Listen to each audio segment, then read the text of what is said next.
After nearly a year's worth of racing, tonight will mark the final endurance round of the season. However, it won't be the last race.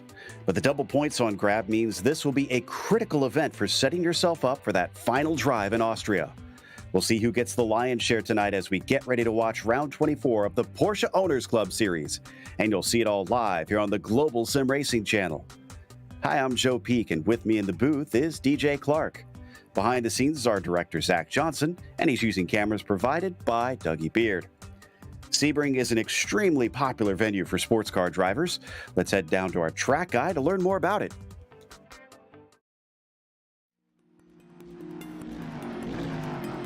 Welcome to Sebring International Raceway.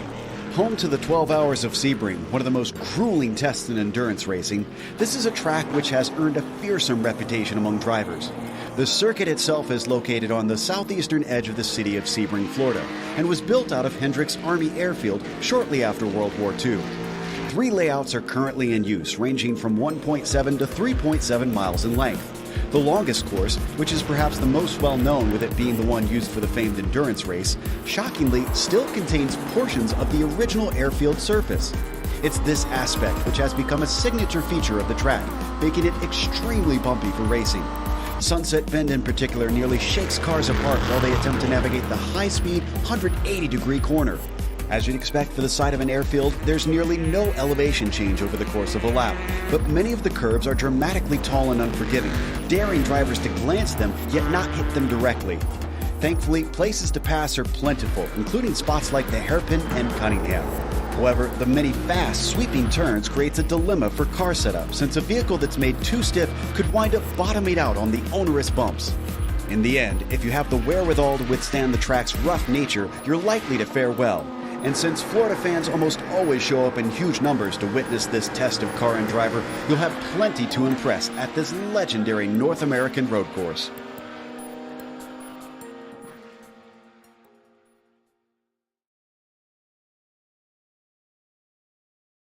Well, DJ, we also have a fresh coat of paint, if you will, here in iRacing on Sebring, so it'll look pretty as well as provide some entertainment. Yes, it will, Joe. Nice and spick and span, but that is not going to take away the defining characteristic of the Sebring International Raceway, which is the bumps. Always such a big talking point around here, really all the way from the first corner all the way down into Sunset. That is going to be the biggest thing for these drivers, is managing those bumps. Specifically, watch for a couple of problems coming into Sunset. If you're a little bit tentative on the throttle or the brakes going down into there, depending on where you put on those pedals, you can find yourself spun around a little bit. But in terms of overtaking opportunities, your best chances are really going to be going into turn 1, going into the hairpin, or maybe if you've got a lot of guts, going down into Sunset. From there on out, when you get through Cunningham on the run through Le Mans, that's really a technical section of the track. We may see a couple of gutsy drivers going side by side, but I don't anticipate it too much. A lot of it is just going to be about setting up to get to some of these longer straightaways where you're going to be able to pull some of that draft. We'll watch and see if that winds up being the case. But before we get to the racing, a reminder that this series is brought to you by Porsche. There is no substitute. Find out more at Porsche.com. And Sunset Mortgage. Don't put your money in the bank. Be the bank. Check them out today at sunsetcash.net. As well as Octavio Tequila.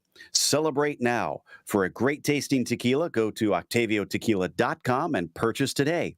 And finally, Rogers Financial. You retire once, we retire people every day. For all of your financial planning needs, contact Rogers Financial today at rogersfinancial.info.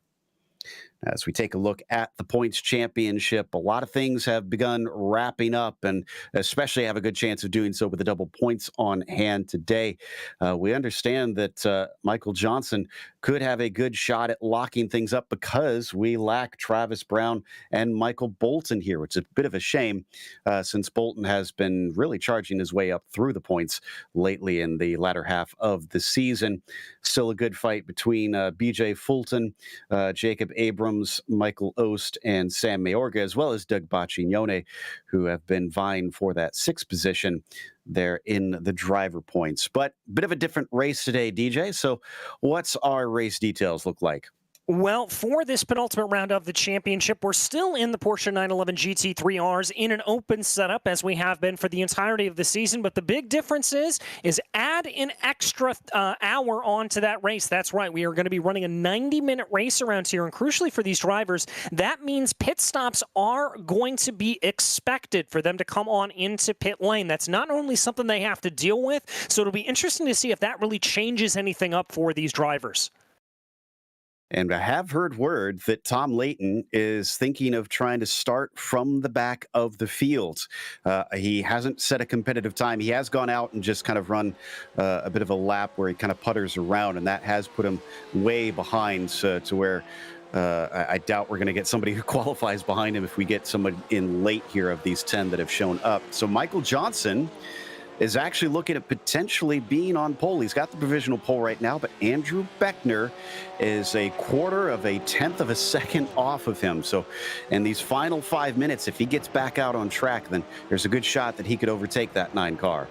Yeah, he certainly could. We'll have to see. Beckner currently in the pits here with about 4.5 minutes left to go in this qualifying session as we take a look here at drivers working their way down on to Sunset. Remember, that is one of those corners that I talked about that you've got to watch it. And as you watch Jeffrey Shulam here, you can see that car really bouncing up and down as it goes. Now, the easiest line to take through Sunset is to really clip the apex, come close to that inside retaining wall. But the problem is there's a big bump there that will really unsettle the cars as you go through there. So you've got to be a little bit soft on throttle application. Very easy to spin the rear tires if the car's in the air, frankly, when you try to apply the throttle. As he continues to whip it around, Shulam still sits in third. He was not able to go quicker that time by. As we watch another of our drivers complete a lap, that's Jad Duncan, also unable to go faster than his 2.2. He's only about 4/10 off of the pole time. It's relatively close from what we've seen earlier, since Tom Layton has generally had much quicker pace than many of the other cars. In fact, I was trying to remember, I don't have on my stat sheet whether or not Johnson has taken a pole yet this season. So this might be a first here if he can stay on that top spot. He's currently showing that he might be close on this lap, but I don't think it's going to be an improvement. It'll take a very good final corner. And no, he does not go quicker that time around. And Beckner still hasn't come out. He's going to have to emerge within the next minute, or else he's not going to be able to get a lap time in. Yeah, he's got to get moving on it here. His lap times are at about 1 minute and 59 seconds, so he's going to have to get a hustle on. We watch here Doug Boccignoni, and I believe that is Jacob Abrams as they work their way down through Sunset. Going to be a little bit of a help here for Abrams, I think, as he may have been able to pick up a little bit of the toe coming down the long Allman Straight as they work their way along. And we are getting confirmation that if this stands true, and if you are a fan of Michael Johnson, knock on wood, this would be his first pole ever in the Porsche Owners Club. Wow, that's impressive, as that's not an impressive run through the first corner for Boccignoni. He spins out. That may have compromised Abrams, although I'm showing him as being somewhat quicker than his previous lap there through the first turn. So maybe it didn't slow him up all that much. He's down in 8th. He certainly has plenty to try and fight for. And once he completes this lap, he'll have one more shot if he decides to take it, as long as he doesn't wreck the car here. Only 10 drivers have shown up, so track position not going to be crucially important around here, most likely, but still it'd be nice in an endurance race to begin up at the front. So the Californian carries it on up into the braking for Cunningham here. One of the trickier parts leading into Collier. Going to have to try and really mind the car because the curbs can bite you. Yeah, they certainly can, and there's sort of a multitude of lines you can take through this Collier curve down into Tower. Abrams doing what I actually prefer to do there, which is really kind of be applying the brakes as the car is bringing out to the outside there, bump it down into about second gear, and let it go along. So a good line there for Abrams. Looking here at his times right now, he is setting some personal bests, so this could be an improvement for the 728. Oh, unfortunately not anymore. Just as you say it, he slides sideways, and it looks like he's parking it. That's going to be it for Abrams. Johnson is back out. I think he's on a warm-up lap, though. I think he took it into pit lane. Baccignone didn't hit anything, so he's able to get back around in time, it looks like, to start another flyer, but this one obviously won't be any quicker, so we turn our attention down to Jeffrey Shulam. This is going to be the checkered flag for him because we have 30 seconds left and he's only into tower now, but I'm showing him as being very slow on this lap, so this might be an outlap for him as well. Yeah, it might be, and I think at this point he's probably not going to have enough time to get back around here. Does come BJ Fulton in the 423. Let's see. He'll be able to get another lap under the books as he brings the car under the bridge right now. Interestingly, he went purple, fastest out of anyone in Sector 1 on that last lap. Let's see if BJ is going to be able to improve with this lap. Doesn't look like it, a 2-minute flat 5, and he's going to call it quits. It's a bit of a shame. That was close to his best lap, and he could have gone around for another one, but he decided not to. That means Shulam is going to be our first driver to take the checkered flag. But again, it's not looking like this is going to be a lap that's all that important, as it appears he's just exited pit lane. And indeed, he's going to come back in, maybe practicing that pit entry, since they don't often have to pit in this series. John Momeyer trying to go quicker than his 2:06.8. He's got to make up 6 seconds to catch Jacob Abrams. And I'm not showing him as having a time that's even close to that. So not looking likely that he'll be able to jump out of this 9th spot. No, I don't think he will be able to here at this point, but let's see what John has got underneath him as he's going to come out of that final corner, and he is going to come to the checkered flag here. Let's see if John is able to improve at all on that 2:06.81. Doesn't look like it, a 2:07.4. Means our last car is Michael Johnson. He has locked down that pole position, but will he try and improve it just to try and see if he's got anything more in the car? He's showing actually about a second off of his best time, so not looking like he's going to get much more than that 59.8. Only he and Beckner were able to break that 2-minute mark in the qualifying. Doesn't mean a whole lot, but is one of those sort of things of pride for racing drivers, just those markers that you try and get through those invisible barriers, as he also practices his pit entry. That's it for qualifying, and our grid of 10 is indeed set. Michael Johnson takes his first ever pole in the Porsche Owners Club Series, with Andrew Beckner just off of it by 25 hundredths of a second. Jeffrey Shulam will start from the inside of the second row, and he's got Jad Duncan starting to his right in 4th position. Mark Rondeau will be P5 as BJ Fulton starts from 6th spot. Then you've got Doug Baccignone in the 7th position. Jacob Abrams only good enough for 8th today. Momeyer, as we saw, was unable to improve on his time in 9th. And Tom Layton is going to try to do the last to first here, as he did not set a competitive time and will begin from 10th out there on the grid. So we'll get them lined up. And like I was saying, DJ, going to have to work out their pit strategy on this one. We did hear some of the drivers saying that the new tire model also makes things a little bit interesting out there, not necessarily in terms of pace, but just the wear. Yeah, the wear certainly coming a little bit into a little bit of a concern here. We'll have to see what drivers do decide to do, but it'll be interesting to see. Obviously, we don't have a whole lot of data here on this new tire model, only instituted really in the middle of last week. So we'll have to see what plays out, Joe. I'm as curious as just about anybody.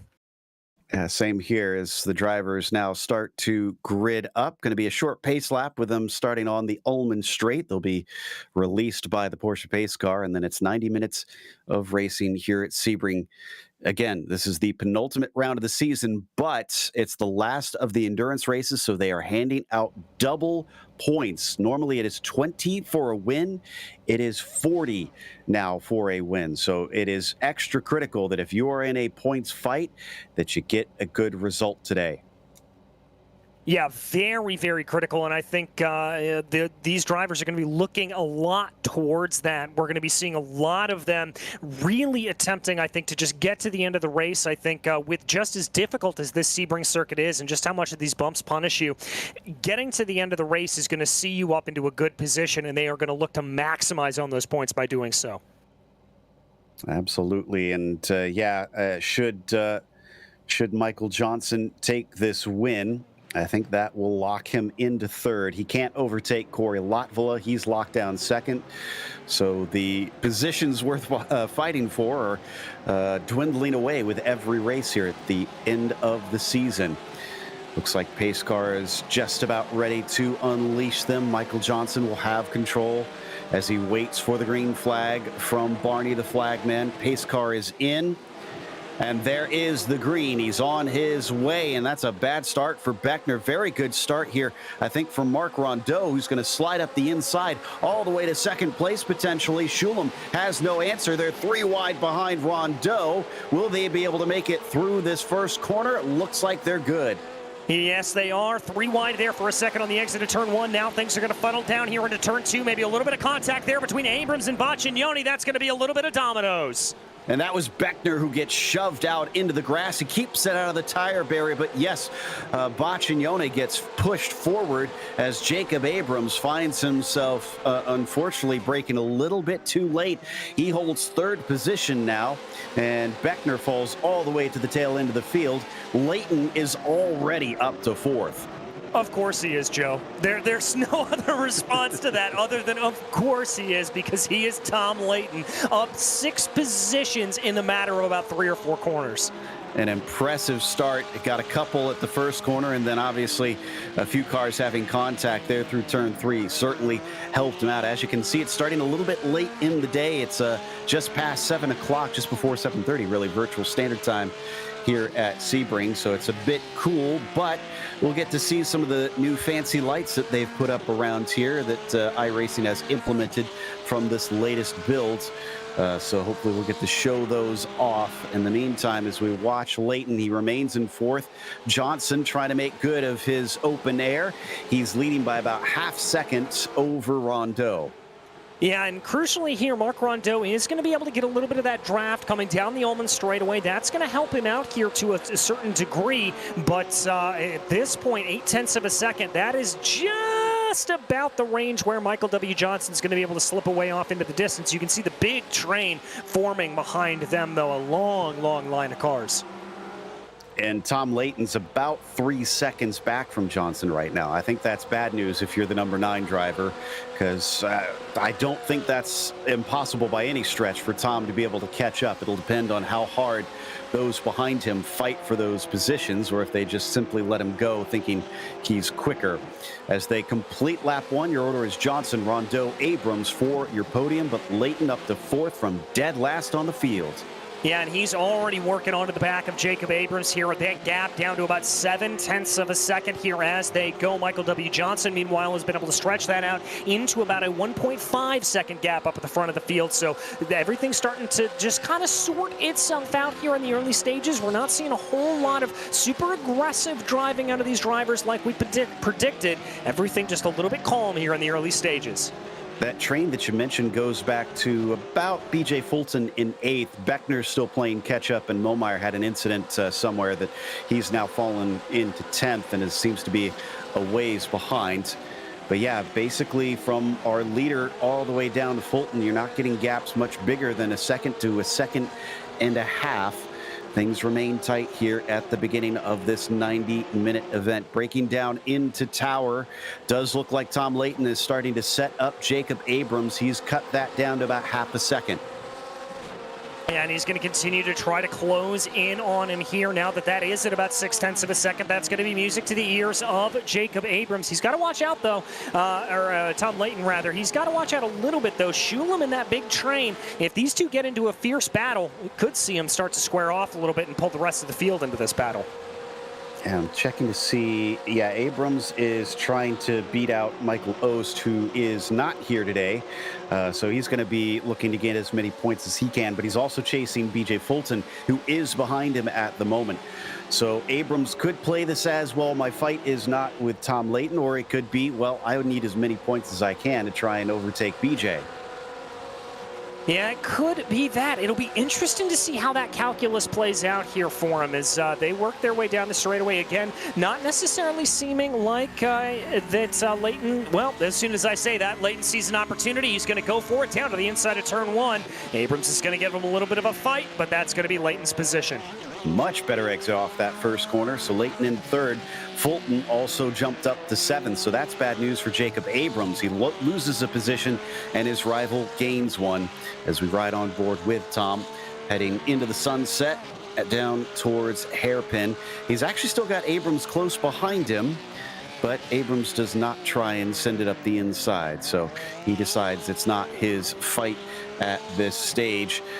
Layton still at about 3 seconds behind Michael Johnson, so didn't gain anything in that, but he also didn't lose anything in that battle. No, he certainly didn't, and only about 1.2 behind Rondeau. That is easily catchable. Now, the trick here for Jacob Abrams, in turn, I think, is going to be to see if he's able to hold on to the coattails here of Tom Layton, use that draft a little bit, try to hold himself behind, see if he's going to be able to maybe move his way up through the order just a little bit. So we've been riding on board. Already Rondeau's been getting bigger and bigger in his windscreen. He is catching up in a hurry. It's down about 9/10 of a second here. And as they go through Jean Debienne, this is going to be the critical corner, the right-hander of Le Mans.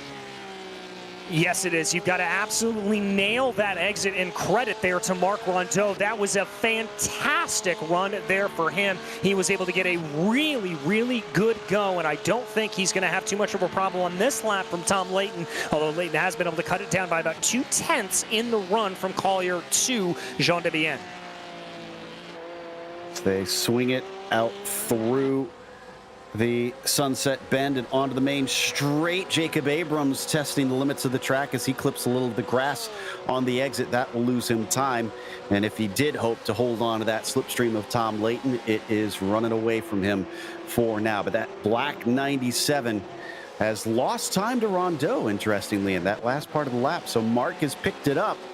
And Tom seems to be struggling. We don't often get to see him in dirty air. I wonder if he's discovering what everybody else has been fighting for much of this season.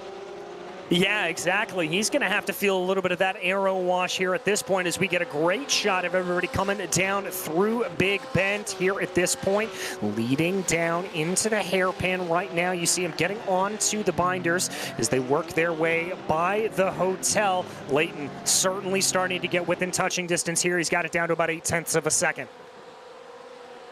Indeed, and now we're whipping it up towards Cunningham once again as they hit the brakes into this 90-degree right-hander. It's down to 0.7 behind Marc Rondeau's number 11 and still dropping 0.6 through Collier. Tom looks incredibly strong through this part of the circuit. He's down to the apex much cleaner than Marc Rondeau. Now it's 0.5 of a second. This is going to be a massive lap for the 97. Yeah, this is going to be absolutely mega. I'm seeing a lot of green on the scoring table here. And crucially, as they come down through Jean Debienne right now and into Le Mans, 5/4 of a second here for Tom Layton. He is all on the back of Marc Rondeau. He is there now, so the fight is on for second place.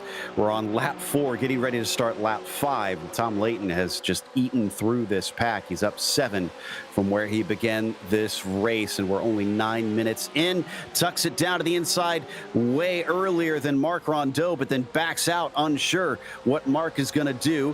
It was almost a pass, but he didn't feel confident. No, didn't feel confident about it, and I think once again, that just goes to a little bit of the discretion being shown here because this is a 90-minute endurance race for all of these drivers. Layton just knows where he's good, knows where he's not, has another little bit of a look to the inside there going into 1. Now he's going to make the move into 2. This time it sticks, so Tom Layton is now into second, and he has 2.5 seconds to gain on Michael Johnson. He gained about 7/10 while passing 2 cars over those last few laps. So that tells you everything you need to know. Michael is going to be most likely under threat at some point in this race. So he's got to watch those mirrors, and he's also got to try and push and go as fast as he can to make it as hard as possible for Tom to catch him. Yeah, he's going to have to work here as much as possible to try to hold on to that. But the lap times I'm seeing here out of Tom Layton, he's about 0.4 of a second faster on the last go-around than Michael W. Johnson, and that includes that time that he spent behind Mark Rondeau. So he is really going to really have to be on it here at this point. Johnson's last win of the series was round 2 of this season at Hockenheim. That was a special one for him.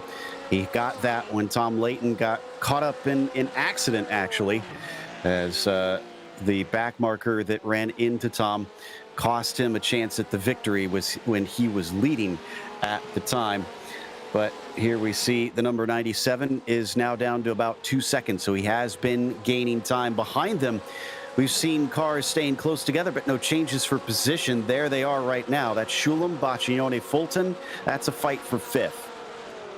Yes, it is, and this is getting very close. Doug Baccione here, the benefactor of some bad luck over the past couple of rounds. He's going to be looking to have a good run here, closing in behind Schulem, and he's got to watch out for BJ Fulton there as well. This could be a very nice little 3-car fight here as things continue to move along. There's a great exit out of Sunset for Doug. Let's see if he tries to attack Jeffrey into the first corner. He's going to kind of show his nose, but decides not to make a serious attempt. And behind them, BJ Fulton also just kind of hovering. Doug is actually up 1 from where he began this race. And remember, he did get a little bit of a punt from behind into turn 3, right there where they go through. And that was from Jacob Abrams, who is just up the road from them. So I'm sure he'd love to try and maybe overtake this black 371 and see if he could maybe get ahead of Jacob Abrams in a few laps here.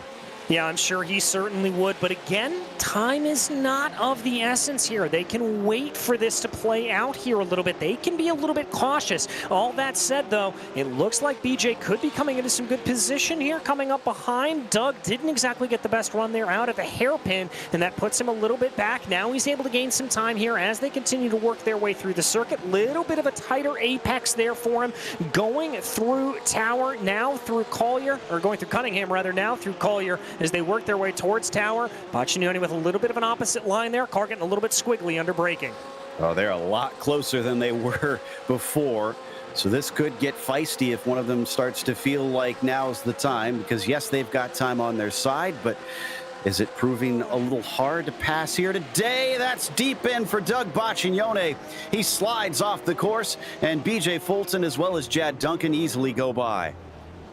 And that's going to be very unfortunate there for Baccione. That's going to drop him all the way back down into 9th place right now. He's going to have a lot of work to do as he finds himself coming out about 6 seconds behind Andrew Beckner right now. Now, the good news about that is Doug's fastest lap, as I look down, it is faster or on par with the majority of the drivers up in front of him, so he should be okay, but still a lot of work to do here. Yeah, and bad news for BJ Fulton is he had to check up, so he's lost touch with Schulem, and Jad Duncan caught up with him because of that. There you can see how close they are now. Now, I've been watching the times between Johnson and Layton to see kind of how that's playing out. On lap 5, they were actually just about tied. They were within the same 1/10 of a second. That last time, though, Layton went 2/10 quicker on lap 6, so he was able to gain on Johnson a little bit, but not as much as we anticipated. No, I'm a little bit surprised at that, frankly. And Michael clearly putting in some good time here. Only about 2/10 of a second gain there that you can see. I wonder if Tom is maybe playing a little bit of the long game here, trying to save those tires a little bit, work off the wear a little bit, and just hoping that he's going to be able to come into the race a little bit later on. Yeah, hard to tell on this one. So we'll just keep our eyes out and flying down through Collier once again. I suspect that Johnson is trying to put his foot down to a degree. He's trying to see if he can hold on to this lead on pure pace as long as possible before he has to truly fight that 97, because he knows it's going to be an almighty one. And Tom, who likes to rack up these wins and has collected a lot this season, is not going to take it easy on him, especially with double points on offer, to be able to try and get a huge gain on everyone, even though he's already actually is over 100 points ahead of Corey Lotfala as it stands at the moment. Flying down the Ullman Straight, the gap is increasing once again. It started out at 2.1, I think, at the start of this lap. It was up to 2.5, so this might be another quicker one for Johnson. Yeah, it might be. Let's see here as it comes across the line here. We watch that purple number 9 crossing over there. That is the fastest lap of the race with a 2-minute flat 7.9. And Leighton looks like he's only able to put in a 2:01.15 there. So a pretty hefty increase there for Michael W. Johnson. Yeah, that's another 0.4 gain from Michael. Color me surprised. I didn't think this is what we would see, but that means that we've got time now to go back to the battle for 5th place. Shulam once again has a bit of a threat, but it's not Baccignone this time. It's BJ Fulton. And actually, you know what? Jad Duncan and Andrew Beckner are right there too. Everybody's joining in on this party here at this point, and that's going to be really good news, especially for Andrew Beckner. He's going to be getting a nice triple draft up in front of him, so that's going to be super helpful there. You can see as they went down into the hairpin, Shulam moving off to the right just a little bit, trying to break that draft as they Constantine up down into that very, very tight right-hander. Remember you mentioned the fastest lap for Michael Johnson? Beckner's fastest is only 0.004 of a second off of Johnson's one that he set this last lap. So, yeah, I think Beckner's a little fired up. I think he's pushing to try and get back through the field. He's actually only 11 seconds off the lead, so he's made pretty good time here. Yeah, he really has at this point. He's certainly starting to catch up. Things are going to be very interesting here at this point. We're only 15 minutes down, Joe. There's still plenty of time left to go, and there's a lot of intriguing storylines. Definitely remaining a pretty interesting race despite the lack of cars out here. With only 10, I thought that maybe things would spread apart here in this 90-minute event, but we're about 15 minutes in, and we've seen some very intriguing things that have shaken things up and given us a nice little battle here for the mid-pack. Nobody close enough for an attack down into Sunset Bend amongst this quartet, this time at least, but we have seen a few make great inroads through this quarter, including Fulton, who takes that shallower line. Oh, and there's a big bobble from Shulam coming off the corner. Yeah, big bobble there from him. That's just a little bit of understeer picked up from getting on the throttle a little bit too early as you're coming up and over those bumps. But let's keep our eyes here. Is BJ going to be able to pounce? Is he going to be able to capitalize? Doesn't look like he has the incentive to here at this point, although he does have a little bit of breathing room between himself and Jad Duncan now, but that now all goes away as they work their way through turn 2. Let's stay here, but by the way, things flipped around for Johnson and Leighton. Last time for Johnson was 2:01.6. He must have had some sort of mistake, and Leighton a 2.8, so he gained about 0.8 of a second on Johnson that last lap by. Meanwhile, Shulam's going to have to start defending here soon. The way things are looking, Fulton is getting to where he could try and outbreak that 3.71. Yeah, let's see if he's able to do it here at this point as they continue to go. Coming down into the corner, BJ looking, not going to be able to get it done. But this line, this train is just going to continue going on and gathering our attention here. Into the braking for Tower this time. Yeah, man, he is looking very good on the binders here as BJ Fulton, which will help him if he wants to try and make an attack, especially in some of these heavier braking zones. Duncan starts to drop back a little bit in the bright fluorescent yellow 83. And Beckner also seems to be backing off somewhat.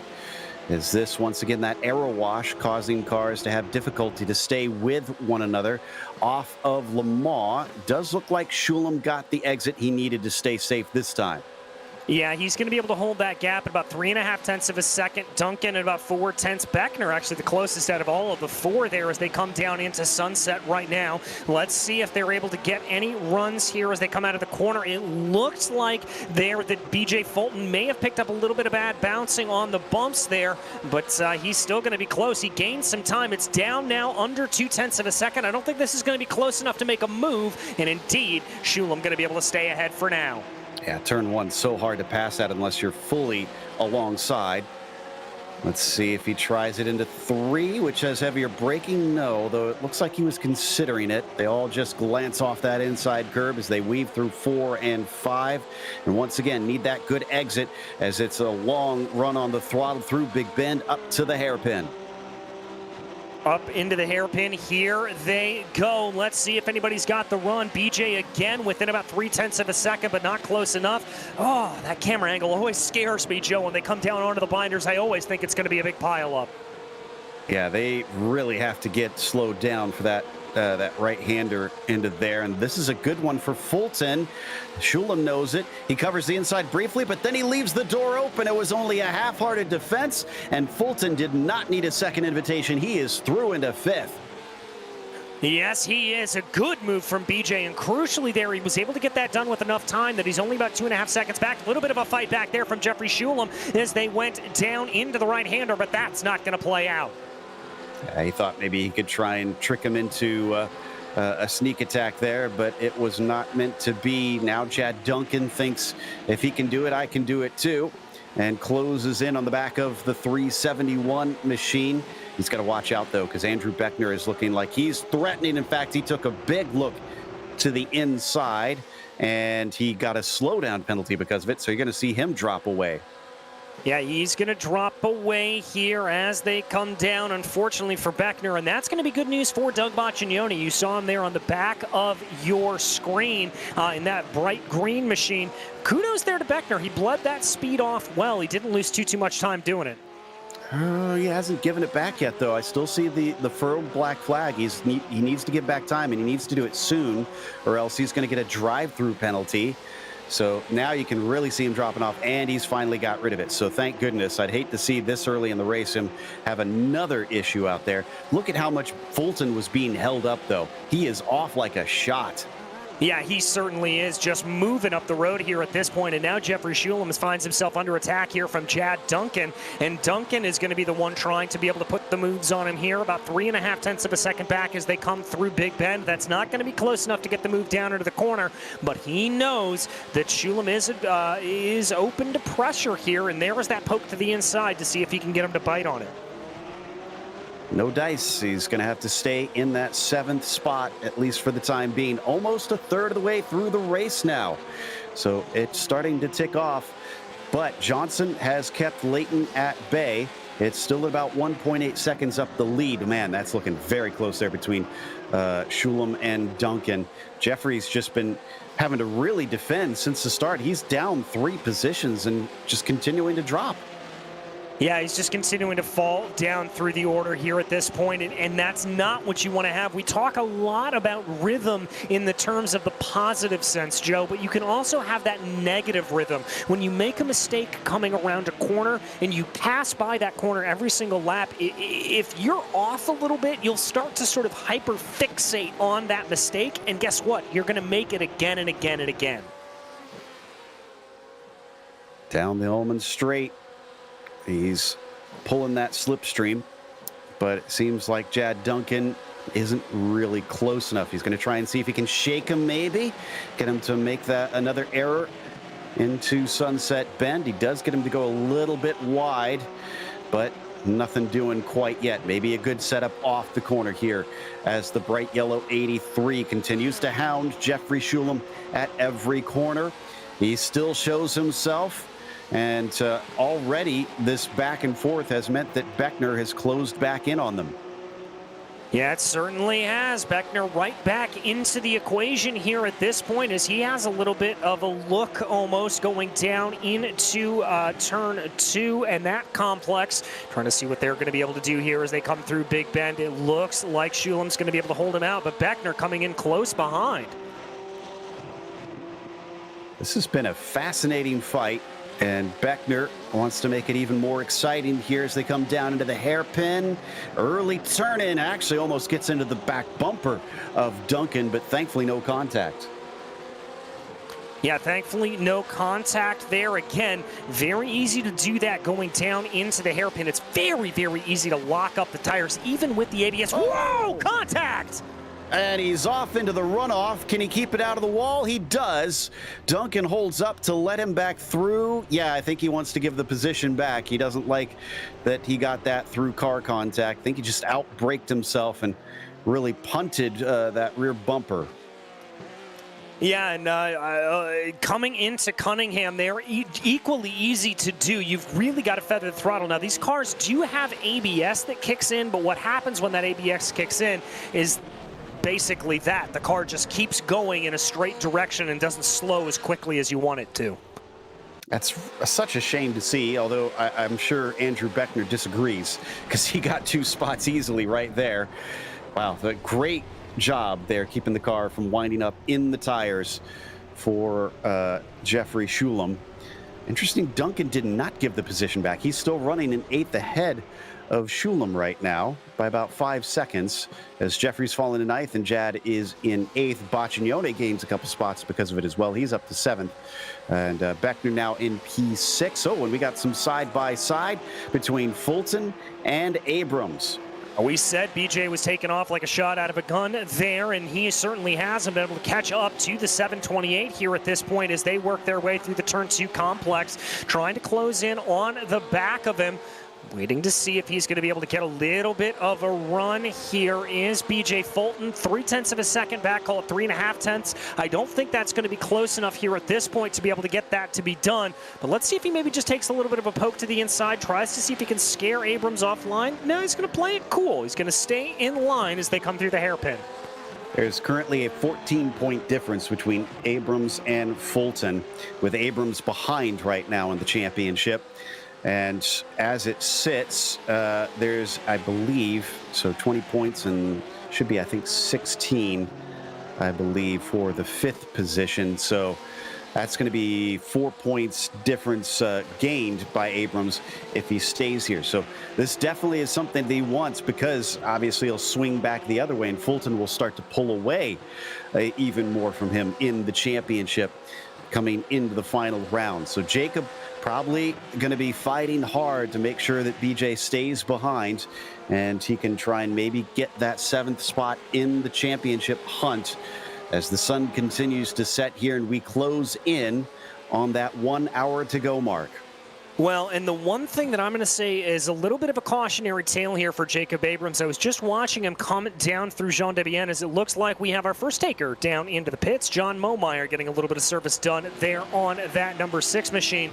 But as Michael Johnson says, the fastest lap of the race with a 2:07 flat. That's about 1/10 of a second faster there than Tom Layton. But in terms of this fight, Abrams has got to be careful. Coming through Jean Debienne, he was taking a lot of curb through that area. That would, to me, tell me that he is pushing that car, and that is a little bit terrifying for 2 reasons. Number 1, it makes it far easier to have an incident out on track, and number 2, it's going to be wearing out those tires a little bit earlier, Joe. That's a good point. Got to kind of reserve your stuff just a little bit here because they do get pretty low on tread with this new tire model. And BJ is looking like he's got a pretty decent shot if he wants to try and send it up the inside of Abrams down into turn 7 here into the hairpin. He looks, but he can't get the overlap. And it sounds like we've got another fastest lap, but this time it's Beckner. He's 15 seconds behind the leader, so he has been losing some time. So I don't know if he's in with a shout on the victory, but maybe he could catch up for a podium today. Very well could. I mean, that fastest lap was about a second faster than anybody else running in front of him, so he's certainly got the speed here at this point to try to be able to close on in, and he's only about 1.2 seconds off of this battle. There, you can see him on the back of your shot, so this may become a 3-car train here in a very short amount of time. Yeah, I mean, he's already seen Baccignone go by the wayside. He's seen Duncan and Shulam fall off to the side of the track, so I'm sure he's egging them on to battle as much as possible here, because attrition has been a bit of a friend to the number 7 up to this point. Coming down the Ullman straight, that is Rondeau that you saw in the foreground briefly. He's the last one on the podium right now. Yeah, he's the one. Oh, as Abrams loses it coming through Sunset, holds the car together, keeps it pointed the right way. He's going to lose positions, but he is lucky that that wasn't more. We've seen a number of big saves here today, and that one was not helped by a car from behind. That was all on his own. I'd love to get an onboard replay of that slide, because that was some impressive handiwork. That was absolutely insane for him to be able to hold on to that when you're coming through such high speed as that point on the track, keeping it all together. Absolutely remarkable. And look, our battle isn't gone yet, Joe, as Andrew Beckner's caught right back up. So there's one for him. Now has he got 2 within the same lap as he encroaches on BJ Fulton. He's going to give it a try, but it looks like it's not quite there. As the lights start to flick on the cars, will we see the same for the lighting around the track as well? Coming up to Cunningham, he's close once again. He could have another try here. This is a popular place for passes. No, he's going to hold back. Going to hold back, just reserving a little bit here. I think there's a chance that Beckner could be a little bit gun shy after the incidents that he's had over the course of this running, but just keeping pressure behind BJ Fulton is a good way to go. Yeah, maybe he does like the sight of these mistakes from those ahead, thinking, I don't have to risk the car. I don't have to make these aggressive passes. I just have to try and shake them into a mistake, and I pick up yet another spot. Beckner's already managed to get back up to 5th. Remember, he started on the front row, so he's not quite back to where he began, but has certainly been looking mighty quick, considering he still holds that fastest lap of the race by at least a 10th over Michael Johnson. We ride on board into Sunset Bend, and you can see why it is named as such as he closes in, gets underneath, and finds the grip somehow. Is that job done? It is. What a move by Beckner. But I don't think Fulton's quite done yet. He was able to carry some good momentum there around the outside. Now he's going to get a little bit of a helping of the draft. The gap is under a 1/10 of a second. Here comes BJ down to the inside. Going to try to make that work, but no, Beckner will deny him around the outside. Fantastic work there by Andrew. That was a wonderful pass there. Somehow finding the grip over the bumps on that shorter line through Sunset Bend. I think that gives us a chance finally to take a look at Abrams now and see if we can get a shot of that slide coming into Sunset Bend. Here we go. All right, so here he goes. Keep an eye on the hands here. Just loses it. Full opposite lock, able to catch it, drift it, keep going. That is remarkable stuff from Jacob Abrams, and he was still having problems there at the end. He had the counter steer coming through it. Quick hands there on Jacob Abrams, and that actually has allowed him to hold on to 6th place at least and not lose touch with BJ Fulton, so he could still battle for this one. There's one more look at a nice catch there for the red and white 728. Okay, so the next marker for Beckner is the podium, and that's going to be Rondeau, but it's 5.5 seconds for him to catch him. So he's going to have to keep pushing. I'm pretty certain he's got the pace based on what we've witnessed so far, but this might take a little time.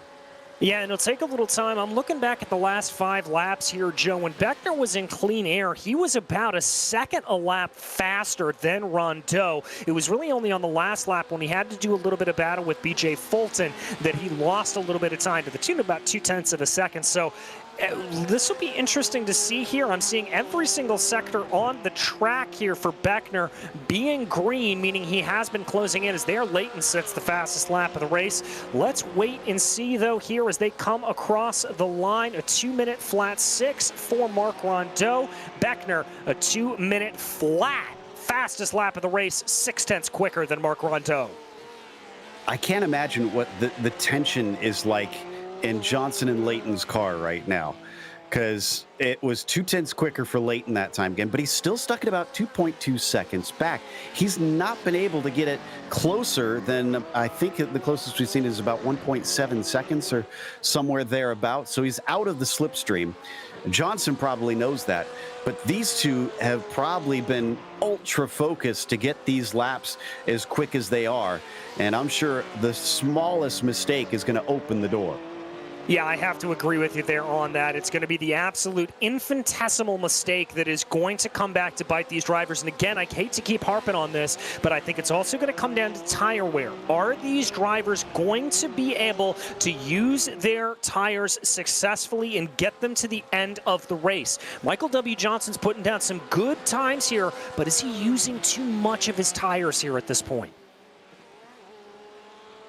Yeah, I got to think that he's been pushing pretty hard, and considering their pace is amongst the quickest, surely that's going to hurt them. But I also will point out, we've seen Beckner take some fast laps himself, so surely if Beckner has trouble late in the stint, we would expect these guys to possibly too. It depends on if they can be both fast and kind on that rubber. This one looks like it has been cut down a little bit once again, so maybe another couple tenths for Leighton on Johnson as they get ready to cross the timing line.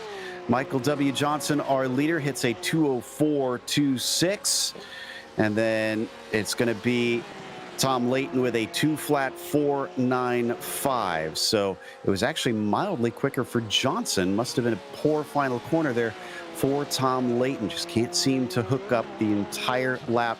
On the opposite end of things, Rondeau ran a 2:01.7 and Beckner a 2:4. He is chopping away.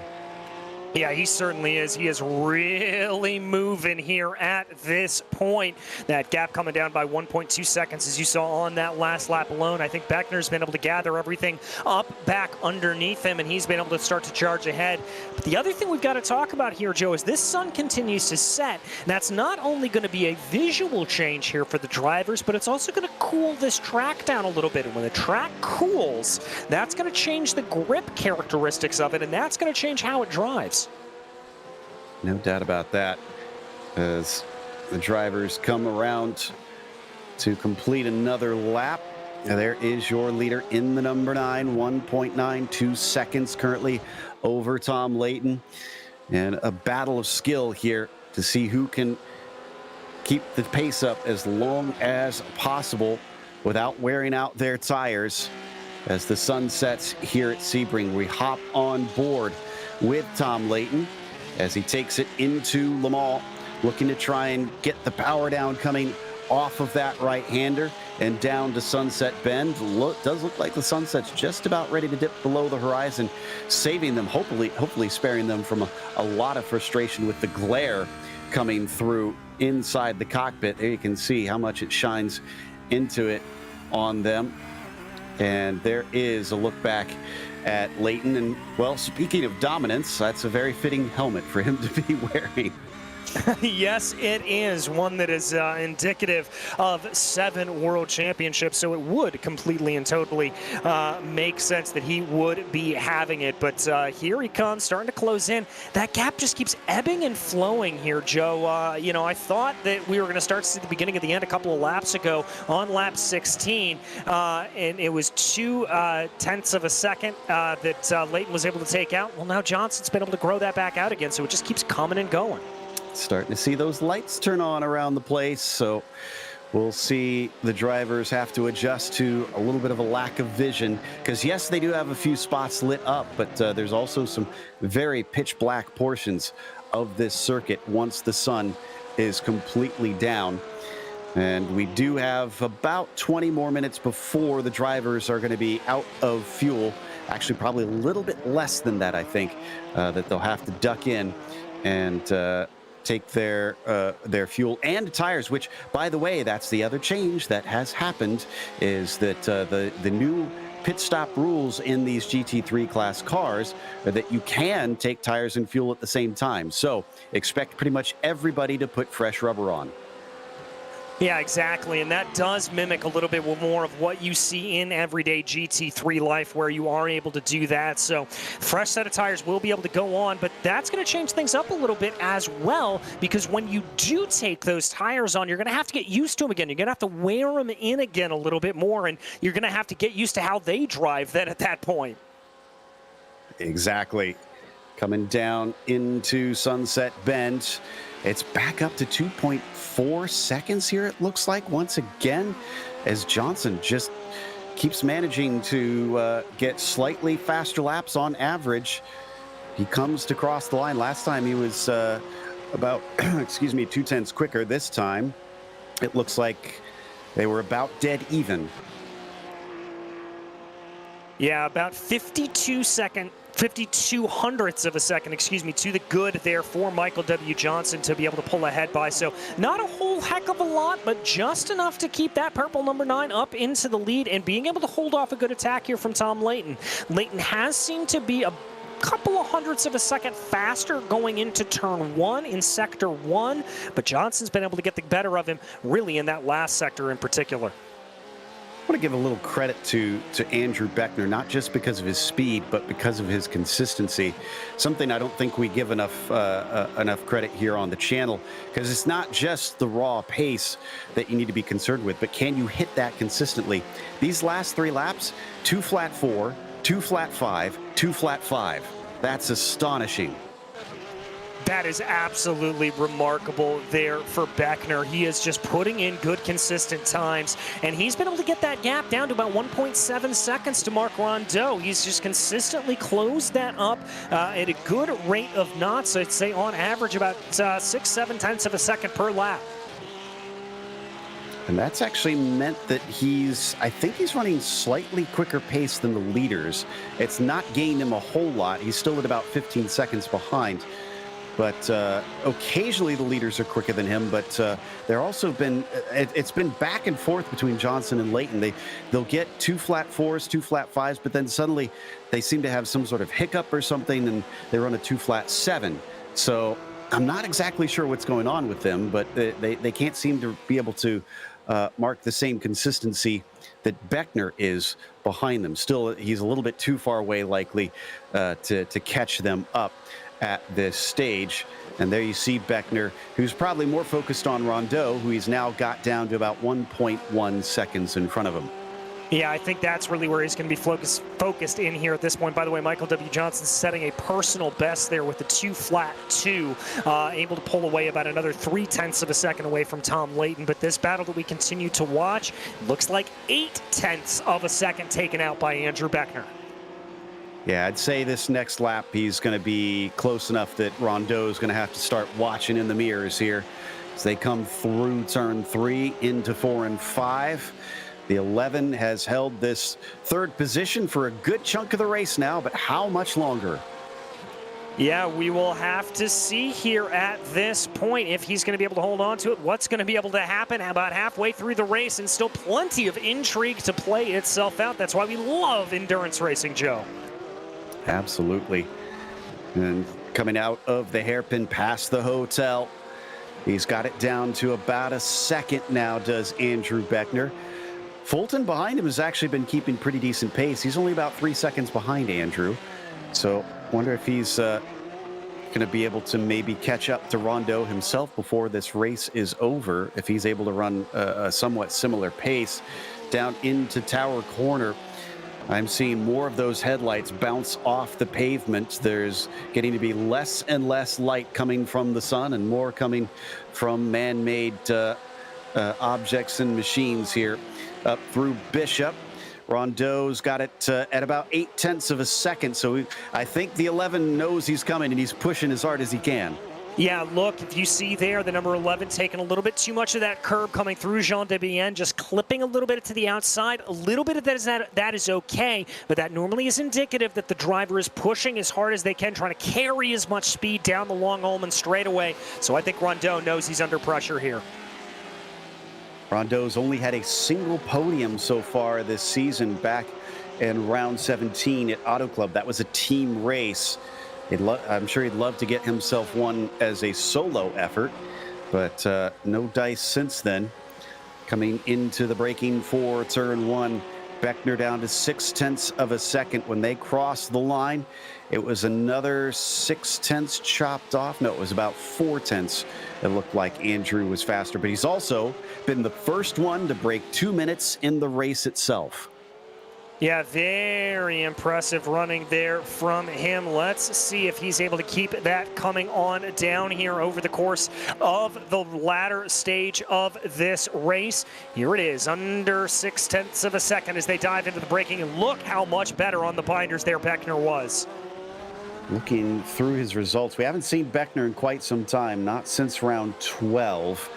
And he didn't have any podiums in those first 12 races when he had to take off for whatever reason. That's not been since Daytona that he has shown up. In fact, his best finish looks to be, I believe, a 5th place finish here. Twice that he's had that so far this season. 3rd place would be extremely welcome.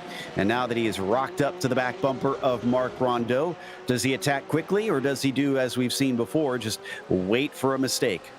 Well, let's have to see here. Beckner trying to close in behind as they work their way now through Jean de Bienne. Big clobber of the curbs there for Rondeau. He's going to keep it off on the exit of the corner, though, coming down into Le Mans. But look at how much closer Beckner is. He is right behind in the draft right now. He's feeling the effects of it. This is going to close him in even quicker on Rondeau, who just drifts out to protect slightly. Ooh, there was a look from Beckner showing himself in the mirrors. Doubt he was close enough that he was going to try a serious attempt on it. As they exit out of Sunset Bend, it's now 0.3 of a second. Here he comes. We've seen plenty of drivers try to make that move going down into turn one. I don't think Beckner's going to be quite close enough here at this point to really make that move work. And indeed, he's going to hold out behind there a little bit. The gap expanding upwards of about 0.5 of a second. It looks like Beckner was a little bit later applying the throttle coming down through turn one. Now they work their way through the turn two complex right here. Very tricky sequence of corners. You've got to try to take as late as apex as possible and really let the car drift through that area. It's one that almost always wants you to try to get a little bit of over or a little bit of understeer going through, but both of those drivers handling it very well. Out of the hairpin, hasn't been able to get side by side yet, but Beckner is threatening as we hop on board with him. Remember, started from second, fell to last in this race after the 3rd corner of the first lap, and is now just about back up to the podium. They head through Cunningham and Collier. He's dropping back a bit, though, it looks like. Yeah, I was thinking the same thing there. He's certainly falling behind a little bit as they run. The gap now about 0.6 of a second in between the two. I wonder if he's just maybe overcooked things a little bit, trying to cool it off a little bit. I don't really have an explanation for why at this point Beckner would be falling off, or he could have just used up his tires here at this point. Yeah, that was kind of my suspicion. We'll see if he's able to get closer once again. And I know we've mentioned it a lot, but the aero wash on these GT3 cars is definitely a thing. There's another defense from Marc. Didn't really need to do that, if I'm honest. Andrew was not close enough. So Andrew, will he catch back up? Has he cooled the tires down enough? And will he have to maybe make an attack very quickly next time he gets up to him? I think that may be his best way to try to go by there. You saw how they really concertinaed up a little bit going down through Sunset. And you can see the differing lines that you take through there now, trying to get onto the power a little bit more. You know, it looks here at this point, looking at Beckner's car language, he's not letting the car drift all the way to the side of the track. You see a little bit of a twitch there coming through the 2nd corner. Joe, I think he's used up his tires a little bit. I think he's driving a little bit more conservatively and doesn't want to send that car into a spin. Interesting. Well, then we'll have to keep an eye on Johnson and Leighton to see if they have to do the same, since they've been running times somewhat close to Beckner there. Neither of them have also broken out of that 2-minute mark quite yet. Ooh, did Boccignoni have an issue? He just got passed by Duncan, and he looks a little bit slow. He did indeed. We need to get a replay because he went off at turn 5, it looks like. More problems here for the number 59 as we jump back to check out that GSRC replay. Big hop of the curbs there for Boccignoni. Going to come down. Just a little bit of understeer there coming through. That comes from getting a little bit too onto the throttle a little bit too early, and a close call there with Chad Duncan. And the wall for the bridge there. He's very lucky that he did not run into that. So he's still in 8th place and way ahead of Jeffrey Schulem, who's about 17 seconds behind. Only John Mohmeyer has taken a pit stop so far. And I believe that was a scheduled stop that should get him to the finish of this race. As such, he's the only one that's lapped down. Oh, Rondeau is going to be overtaken. Beckner got a good exit coming out of Le Mans. He's down to the inside, and he is passed before Sunset Bend. Is this going to be a switchback, though? Can Mark try and re-attack? Let's see if he's able to do it. That is going to be moved, done, and dusted for Beckner. Rondeau, though, already 0.6 of a second behind, and it's not going to matter because both of them are going to come on down into pit lane. Interesting. So they only made it a little less than 50 minutes there. Just checking to see if there was some sort of big mistake from Rondeau that set that one up, but it looks like it was mostly just Beckner getting a better exit off the corner. They're being followed in. Chad Duncan, Boccignoni also pitting. Wonder if Schulem will follow them. That's strange that the back half of the field would be the ones to pit before the front half, because I would think they would have a little bit better fuel mileage. Yeah, I would as well. And there you can see the result of that new update. All of the cars going up onto the jacks here at this point, taking tires and fuel simultaneously. And the first one out is going to be Beckner. So he didn't get to enjoy third place quite yet, at least on the scoring tower, as he exits in 6th. Coming into pit lane before he was able to claim that spot officially, but likely he's going to cycle through there. However, don't expect him to be all that close to Leighton and Johnson, who will be the next cars that he needs to chase down. He's only got 40 minutes, and for much of this race, he's been about 15 to 14 seconds behind them. Yeah, and here they come as they work their way around. The good news here for these drivers up at the front of the field, really with the exception of John, is that that's going to be the only bit of lap traffic I think they're going to have to deal with, as it really doesn't look like there's too much else out on the circuit here at this point. Now, for some reason, Beckner only took 22 seconds worth of fuel, while others were about 30 seconds. Mohmeyer took 23 seconds. So now we have to scratch our heads and wonder, did Beckner and Mohmeyer short fuel too much, or did Rondeau, Duncan, and Boccignoni take too much themselves? Intrigue, intrigue, intrigue. Whoa, what's going on here with Tom Leighton? That's Beckner, excuse me, that's Beckner. Oh. He is going quite slow. I'm not seeing a black flag. This might be a technical issue. This is gutting considering the impressive drive that he had. Oh, you know what? I think he forgot to put fuel in. I wonder if it was tires only. Yeah, that car is out. That car is out of fuel, Joe. Oh my God, what a mistake to make after a brilliant drive, making many overtakes, and Rondeau is going to be back to 3rd with ease. My goodness gracious. Let it never be said that an endurance race put on by the Porsche Owners Club never continues to surprise.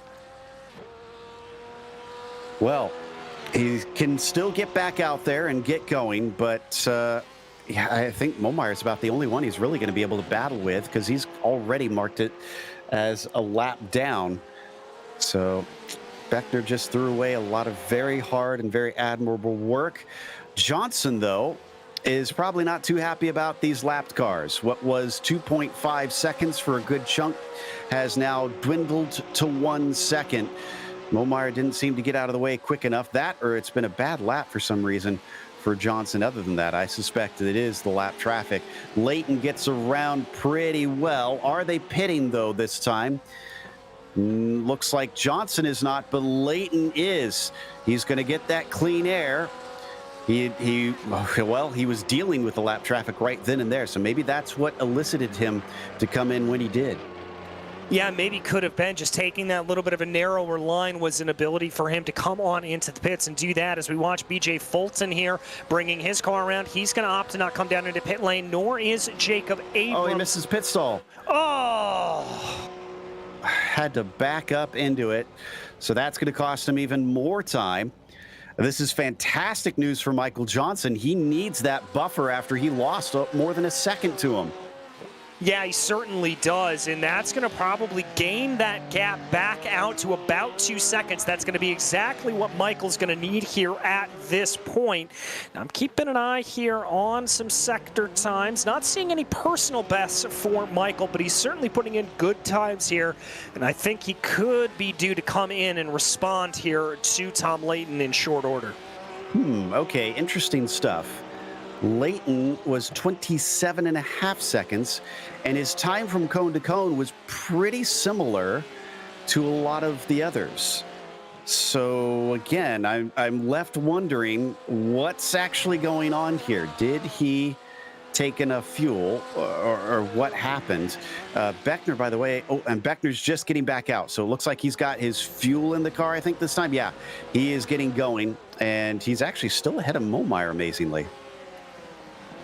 Yeah, he is. John, I think, came down. He is listed as 2 laps down. I think John may have had a little bit of damage that he had to take care of, and so that may have been why he was able to come back in there. You see the number 7 of Beckner, though, getting out of the way for Doug Boccignoni and Jad Duncan. A little bit of a battle going on there for 7th place.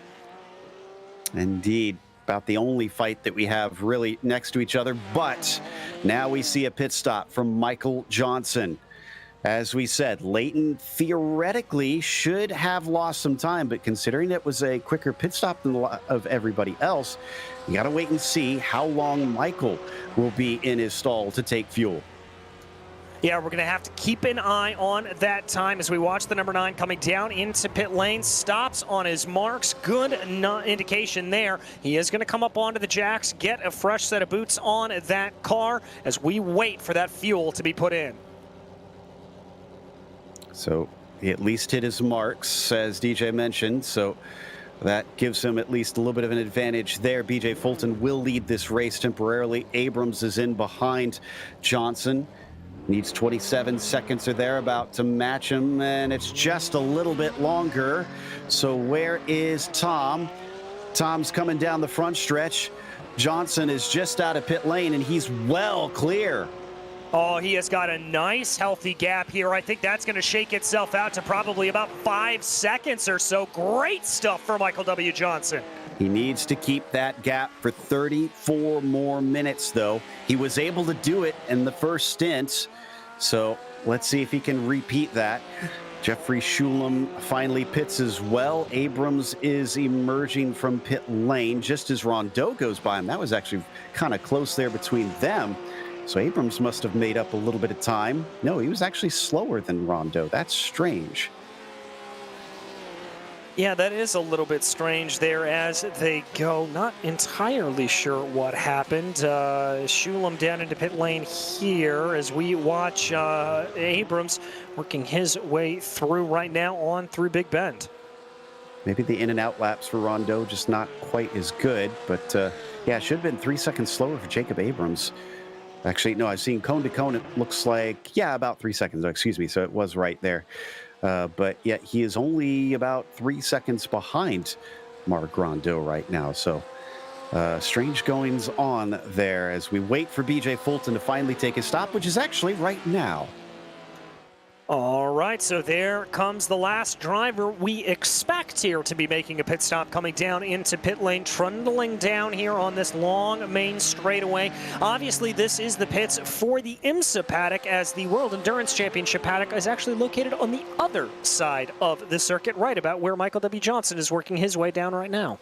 Indeed. So while they did give it a fresh coat of paint, obviously they don't have that WEC pits here yet in the sim, as it's not been a rescan of the circuit.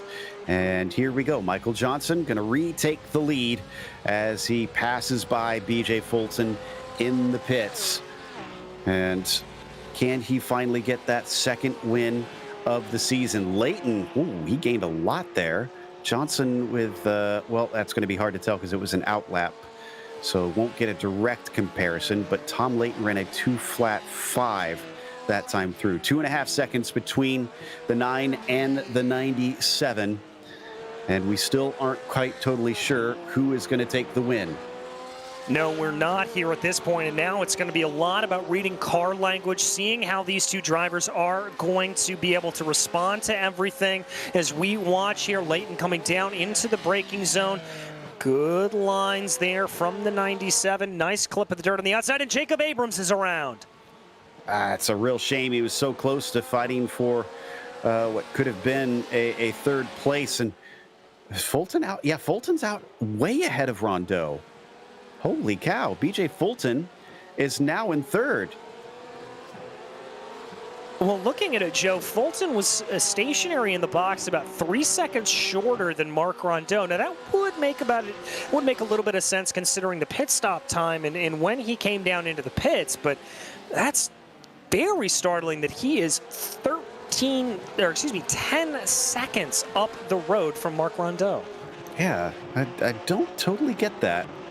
Man, this is, there must have been a spin. I bet that's what happened. You know what? I'm going to go take a look at that and see if there is a mistake coming out for Mark Rondeau, because surely he couldn't have lost that much time. And we may have a replay here. So this is Abrams. Just too much speed through turn one there, Joe. That's a pretty simple thing to have happen. We've talked a little bit about how these Porsche 911 GT3Rs operate a little bit like a pendulum with the rear engine, rear wheel drive. If they start to break away on you there, as you see it doing really from about turn in point in that car, they're very, very hard to get back up underneath you. And so that big, long swooping arc. But this is a problem here for the 11. There's your spin for Rondeau. Aha. So had to catch it there, it looks like, into Le Mans. And that's why he lost so much time. Well then, let's put him down in fourth. And BJ Fulton basically had an open door to get onto the podium. It's still about 2.2 seconds between Johnson and Layton right now. Those two have seen them close together just slightly, but not a lot. No, not a lot. And we're actually hearing from our director, Zach Johnson. Oh, as we've got another battle on screen right now. Abrams finding himself under a little bit of pressure here from Duncan and Baccignone. Yeah, to finish your point, yeah, we got information. That was an additional spin. That just happened, so that wasn't the one that we were looking for to explain what's going on with Mark Rondeau. And this is all for position except for Beckner at the back of this quartet. But Baccignone, Duncan, and Abrams are vying for fifth. Yes, they are trying to see what they can do here. This is going to be a pretty fierce battle, I think. And they've also got Beckner holding on to the back of them. Now, granted, Beckner is a lap down, but we know the outright speed of Beckner, so it's going to be pretty interesting there as they go. Absolutely. So, and Beckner, I mean, he gains nothing by passing these guys, so surely he's got to be patient from here, unless he really wants to be an annoyance for them. He doesn't have to be kind to them. He can try and overtake them if he feels he has better pace. But I have a feeling with the way this is such a close-knit community in this league that he's probably not going to hassle them and just kind of wait until maybe something happens. Maybe cars spin off yet again like they have in front of him multiple times today, and he can easily just pick them off and go on his merry way. Speaking of going on their merry way, Duncan getting a good exit off of Le Mans, and Abrams could be in trouble. Yes, he could. Let's see here if Chad Duncan's going to be able to respond to him. Abrams taking a defensive line. That may blunt the attack there from Chad Duncan, but now Abrams goes wide, coming down at a sunset, and here comes Duncan on through. Chad's going to move into fifth now. Abrams slotted into the sixth spot, but it's not over. Here comes Baccignone. He could try and attack. That's a defense from Abrams as he covers off the inside. He sends it in deep, keeps the car under control for now, but there's the over-under. Doug gaining mid-corner. No, he can't keep it off the run. Not able to get that to go here, but now is he going to be able to see anything behind? Ooh, a little bit of a bobble there from Abrams. That could open up the door for Doug Baccignone as they make the run here through Big Bend. It was a little shallow, but it looks like he gathered up on exit. Baccignone could still get the slipstream. Does he try to outbrake him down into turn 7? Once again, Abrams covers off the inside. Oh, but he leaves back to the racing lane pretty far. That was a little bit naughty. A bit naughty there from him, but hopefully the stewards won't take too dim of a view of that maneuver there for him. They're going to sort themselves out here as they make the run here up towards Cunningham, getting onto the binders. Baccignone having to watch out a little bit as they go. That car got very squirrely. Thankfully did not make contact with Abrams. That gives him the breathing room I think he was looking for, and he can refocus and try and get the lap times a little bit better from here. So this has also seen a big change since the pit stops between Johnson and Layton, because remember, they were quite a ways apart. It is down to 1.3 seconds last lap for Johnson. Last 3 laps have been over 2:01s. Layton has been all under 2:01s. He has been much quicker. So not sure what exactly changed. They had very similar pit stop times, but Tom just seems to be a lot faster after the stop. Yeah, he certainly does. That may have just been sort of a rhythm reset there from Tom Layton. I'm not entirely sure. I don't have the answer as to why it is, but sometimes when you just get that little bit of a moment, there will be going here at this point. So let's see. It's going to close in. Yeah, he's been able to take about 0.2 of a second there through the hairpin alone. He was doing such a good job in that first hour of the race. It's a bit surprising to see Michael Johnson suddenly now struggling here towards the end. So Tom Layton still has a realistic shot at trying to take this victory, and Jacob Abrams, unfortunately, is going to mow the grass there coming out of, looks like, through the first corner. Yeah, there he goes. I think he's just feeling a little bit frazzled here at this point, Joe. I talked a little bit about getting into that bad rhythm. I feel that's a little bit what Jacob Abrams is experiencing right now, just trying to be able to get himself out of that right now. Yeah, into the wall just slightly, so may have put a bit of damage on the car from that. Oh, actually he did. He's got a meatball flag. Jacob Abrams is going to have to come in. Oh, no, as Abrams here has too much damage as a result of that. Let's take another look at that spin. Yeah, that rear end of the car just breaking away on him, and that hard hit into the wall. You could have already seen the damage there on that left rear. I think that was just a little bit of insult to injury there and getting hit a little bit more. After this onboard with Abrams, can we watch from Doug's view? I mean, look at that. Wow. He barely snuck by. Great avoidance by Doug Baccignone, and that's going to gift him 6th place because of that. He's going to see it start to unfold in front of him. He's got to pick a side. He goes left, and wow, about a car's width until the grass. So he just timed that perfectly. Oh my goodness gracious, and Abrams is still having a little bit of problems here, but we've got a little bit of side-by-side for fun here, as that's Beckner and Baccignone. Yeah, not for position, but Beckner probably feels like, well, there's no battle, so I might as well pass him, because if I feel like I'm faster than him, then there's just no point in sitting and waiting behind. So yeah, there he goes. Won't give him any spots. Beckner's still running 9th, as Momeyer is our last car on the field. Good news for fans of Johnson, though. Last lap, he was able to go about 0.2 quicker than Layton, so that is held station at about 1.2, 1.3 seconds. We'll see if this is any different on this lap. Still 23 laps to go, so we're looking at something in the realm of 11 laps left, and there goes Abrams to take his spare car. Yeah, he's going to have to come down there and on it. I think, Joe, taking a look at the way that car was handling, I think there was some left rear suspension damage in particular there on that machine. But as we take another look back up to the front of the field, a little bit of a mistake there for Michael W. Johnson coming down through Le Mans, and that's going to cost him another couple of tenths. Ooh, yeah, it's down to 9 tenths now. Good catch there, DJ. So it's looking like maybe he's frayed a few of those nerves. Maybe he doesn't have the concentration that he did in the first part of the race. He tries to square off the corner as he comes through Sunset Bend and to the line, but it's at 0.8 of a second now. This is definitely going to be quicker for Layton Johnson. 2:01.2 Leighton, 2 flat 5s, 7/10 knocked off. Yeah, Leighton is coming on like a train with a full head of steam here at this point. Although it does look like Michael was able to gain a little bit of time there coming through turn 1. Let's see how he's able to handle the turn 2 complex. Remember, anytime we've seen Michael W. Johnson come under a little bit of pressure here today, he has been able to respond and put in some good quick times to pull himself back out of danger. Which has been impressive, honestly, that he's been able to do that.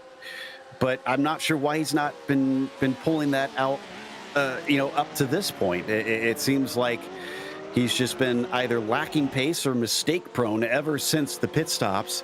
And if he's got the ability, I would have thought that he'd been plopping the laps down every single time to make sure that he doesn't have to risk Leighton being able to get the slipstream and be able to truly attack. Because that's the one thing we haven't seen, DJ, is yes, it's been a fight, but it's been a fight kind of where they're just kind of circling around the ring and haven't taken any jabs at each other yet. Yeah, they really haven't here at this point. And now as we tick down with 20 minutes left to go in this race, I think this is getting into the, I'm not a boxing fan, so let's say 7th, 9th round. I don't know how long they go.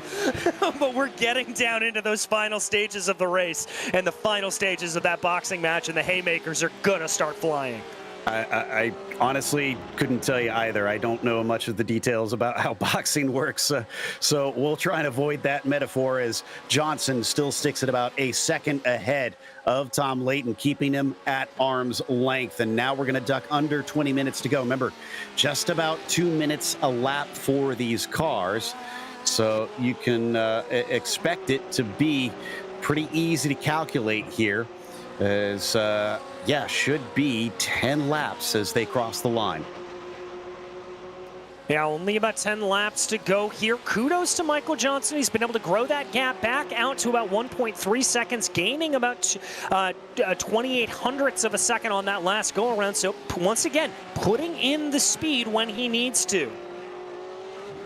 So with Abrams falling by the wayside, that basically stole one of the last few battles we had. Nobody is closer than these two. This is our best fight on the track, and it's for the lead right down to the end. This gives you a good sense of just how dark it is out now. Yeah, really and truly, we are starting to come into the twilight hours here. And now another crucial thing here for Michael Johnson that he's going to have to contend with. That's John Momeyer up in front of him. Remember, he got held up behind him coming through Le Mans and Jean Debienne about 30 minutes ago. That's going to be the only traffic that they'll catch here at the dying stages unless somebody has an accident, because the next car up is Jeffrey Schulem, who's got about half a lap ahead of them. So likely not going to catch up. But look at this. This is already hurting. That's got to be maybe some of that aero wash, because he hasn't even gotten up to the back of Momeyer. He hasn't been balking him. It's just he doesn't have the downforce to keep the pace up.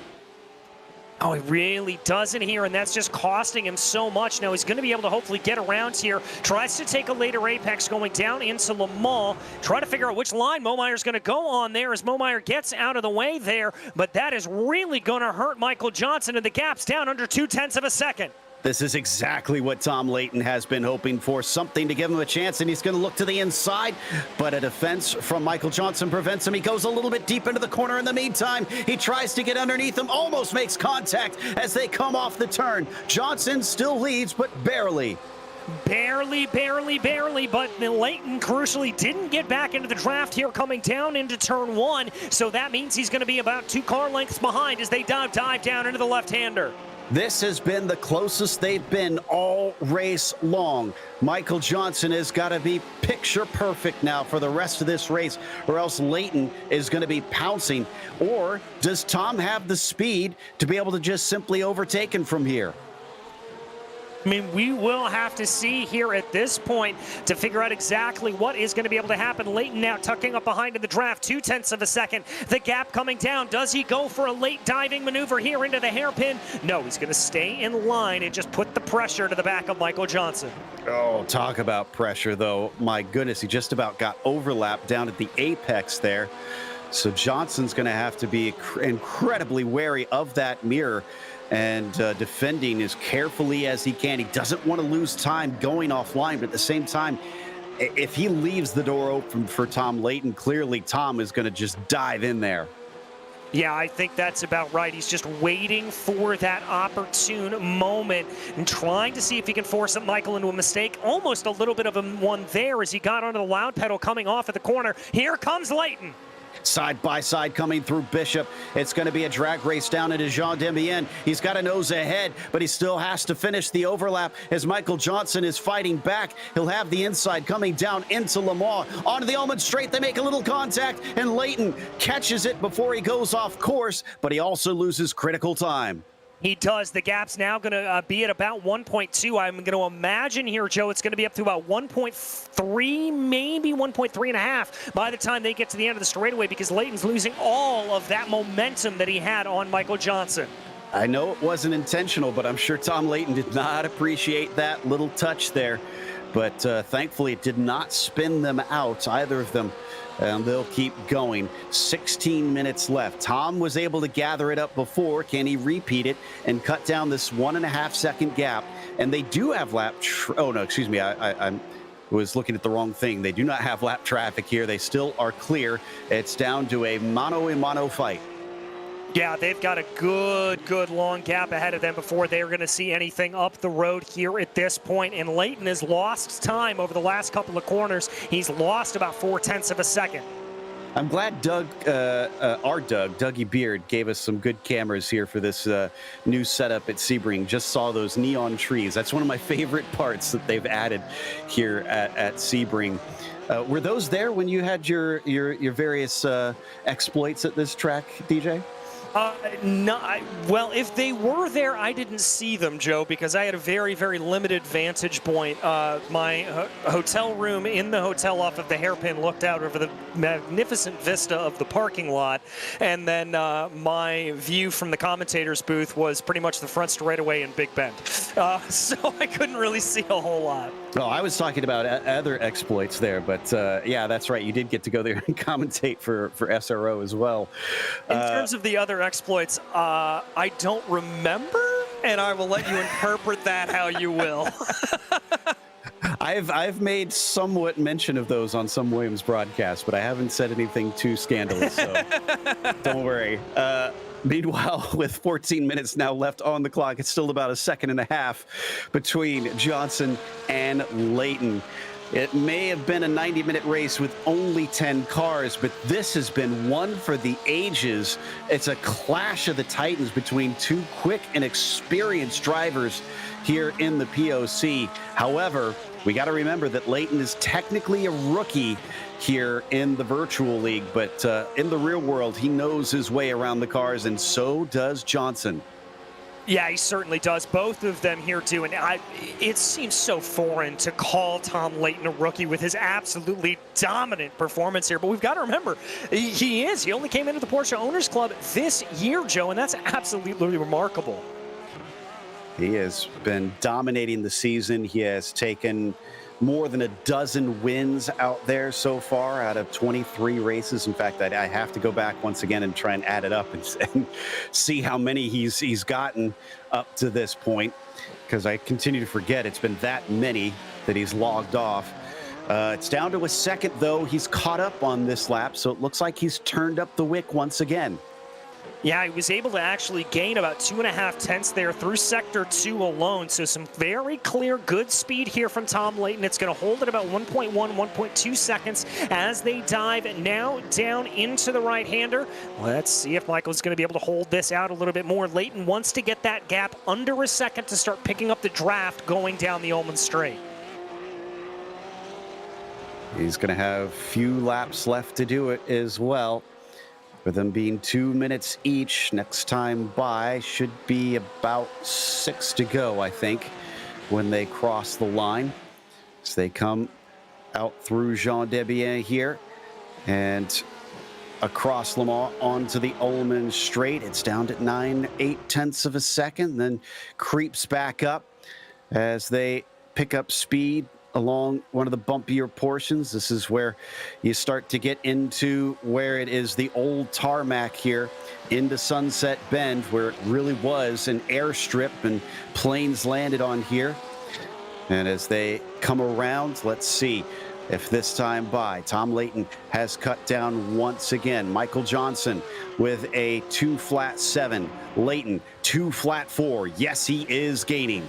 Yes, he is. 0.3 of a second, call it 3.5 of a second, being taken out on that last lap. But again, Michael Johnson looking pretty good there through sector 1 and able to gain about 1.5 back on him. It looks like Michael has the edge here, really running up to the hairpin. And then from that point out, that's a little bit where Layton can start to bring it back in.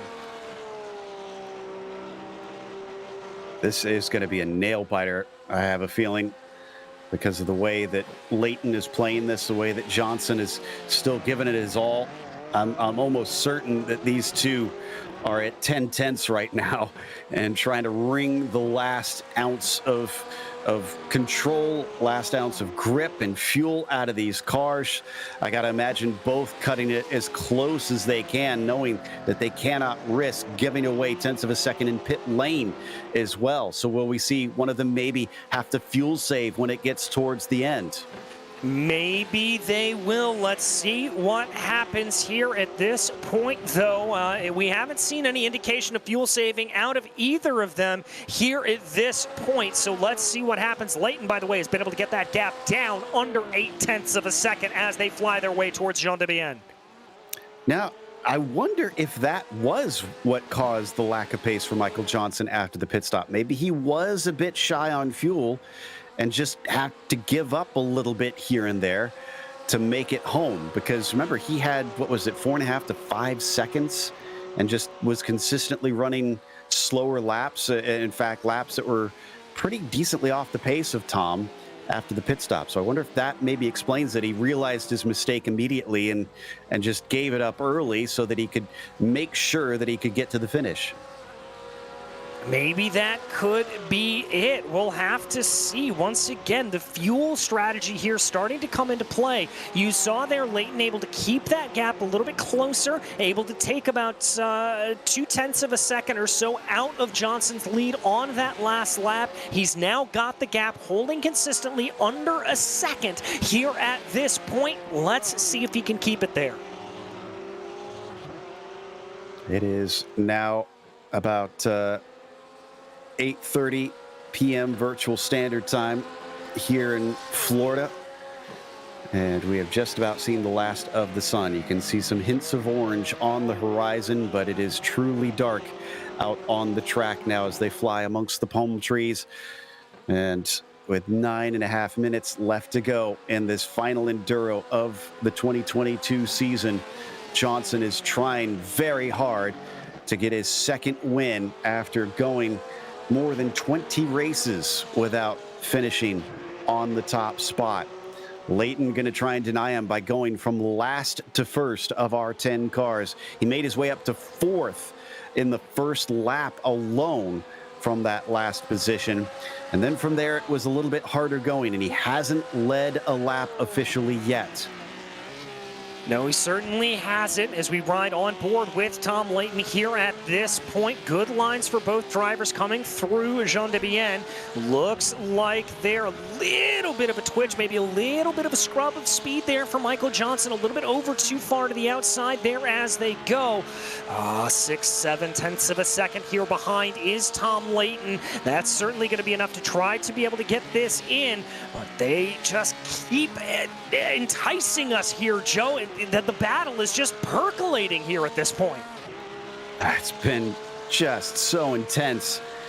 And again, it's one of those things where it might look like a boring race, but I can tell you from the context, once you understand what's happening, it is just a nail biter of a race. Last time by, they were dead even out there. They were 1/100th of a second apart in lap times. And we're just about under 2 minutes flat to 2.1 for both of them that time by. By the way, for those that are interested and a fan of BJ Fulton, he's still in 3rd. But to tell you the pace that they've been running at the front, it's 19 seconds back to that 423 car. Just an absolutely remarkable pace here out of both Johnson and Leighton. I've really got to commend the both of them. They have put on an absolutely spectacular show here for them as they continue to go. And really, we're keeping our eyes focused here, not only because this is the most entertaining battle on the track, but because, well, it's pretty much the only battle on the track. Everybody else just running their own race. The next closest one is Rondeau is 6.8 seconds. No, excuse me. Abrams is 3.8 seconds ahead of Beckner. Beckner might actually get us position here. He has run down the 728s, and let's see what the pace comparison is between them real quickly. 2012, 2015, 2012, 2 flat 4. Yeah, Beckner should have a good shot at trying to get into 8th place for what that is worth. Good job there from Beckner. It's really a day of what could have been for that driver of the number 7. We've seen that outright pace. We've seen the outright speed out of him, and it's just so very difficult and a little bit unfortunate to see him back down where he is. But like you said, 3.5 seconds in about 6 minutes or so. Probably 6 laps to go-ish at the line, maybe 7. Ooh, last time for Johnson, 2 flat 4, Leighton 2 flat. 4/10 knocked off. That basically sizes that gap in half. So he is potentially within the slipstream from here. This could help him catch up. But we've also seen what also he gains from that draft from that purple car. He might get buffeted by the dirty air through some of the corners. So it could be a bit of a trade-off on that. We'll see what this lap brings. He certainly needs to get closer to try and actually make an attempt at a pass, but it's probably getting even more nerve-wracking for Johnson. Yeah, there you go. He really got up to the bumper down in the hairpin that time. Yeah, he's really starting to close up here and starting to apply that pressure as much as possible to see if he can make a little bit of a mistake for him here for the number 9. But thus far, Michael W. Johnson has showed absolutely no signs of cracking under pressure. He's doing exactly what he needs to do at this stage in the race. Down to the braking of Tower. Wow, look at the braking there for Leighton. He looks like he's pretty confident when he has to slow the car down, as he gains a lot of car lengths on that number 9 machine, which means that Johnson will have to be looking over his shoulder at some of the places such as the hairpin, maybe even into Sunset Bend here, depending on the run that Leighton can get. It's 4/10, 3/10 of a second down through Le Mans. Doesn't look close enough to me, though, this time. No, I don't think it's going to be as close at this point. There, it's about 0.5 of a second. Still closing in is Leighton, but we tick down under 5 minutes to go here, Joe. This is going to be 3 to go at the line if my math is right. Yeah, I think you're right. It's going to be tight on time, but not quite tight enough. Yeah, with about 4:20 left. With 2 minutes per lap, that's 3 laps to go. That time by, they were once again even on lap times. So either Johnson is responding or Leighton can't get closer. All right, let's see what they can do here as they come down through the turn 2 complex. Looks like Johnson's able to pull away just a little bit here at this point. He's going to pull that gap up to about 0.7 of a second. That's what he's needing right now. He needs to get farther away so that Leighton can't get a sniff of an attempt here. Because surely on the last lap, if he's anywhere close, he's going to send it. They head up towards Cunningham once again for the 43rd time in this race, racking up the laps in these 90 minutes. Too far back into the right-hander for the pair of them. Now it's back through Cunningham. Through Collier and towards Tower. This is one of those areas where it seems like he's very good on the brakes. And if I am Tom Leighton, I'm thinking about a sneak attack into that turn. Yeah, I am too. We talked about at the beginning of the broadcast, Joe, that Cunningham and Tower are both of those areas where you've got to have a lot of bravery and a lot of commitment to try to get that move done. I think that is what is going to be on the cards here for Leighton if he wants to be able to get his way up into the lead of this race. Certainly looks like a great opportunity to me, but he's got to make it safe because no doubt Johnson's going to chop down to that apex if he feels like he doesn't have enough overlap. Sure, he wants to finish the race, but he's not going to give that up to Tom Layton easily since he's been fighting so long, taking so many podiums. He's gotten 2 in the last 3 races. It took him a long time to return to that after he had a long bad streak himself. This time across the line, Johnson with a 2.5. Layton 2.3, gains another 0.2. He's even closer now. He's even closer. Let's see if he's going to be able to keep this together coming through the turn 2 complex. If he can get a run into the hairpin, that may be what gets him there. He pushes his way ahead, but Michael Johnson looking like he's going to have a little bit of an edge here. Climbs the curbs a little bit on the exit of 2. 0.4 of a second. That's not going to be close enough. No, it will not. But they have about a lap and a half left to go. Layton follows in the tire tracks down to the braking of the hotel hairpin. And then as they scream towards Cunningham, that looks like a pretty good exit. If he stays this close, he could try something into Tower. That's where he's been so strong in the past couple laps. Into Cunningham once again, gaining time, gaining distance on that purple number 9. Could this be it? Will he try it here? He drops a little bit through Collier, and I don't think he's close enough. No, he's not, Joe. He spun the tires up coming out of Cunningham, and that cost him just a valuable couple of hundredths of a second. He's now going to have to try to make this work again, and I think they're going to be 1 to go at the line. And Jean Demian, one of the trickier parts on the track, having to be picture perfect through there to set yourself up through Le Mans. Layton, no, and he's not this time. He was way off the apex. Is he pushing it too hard?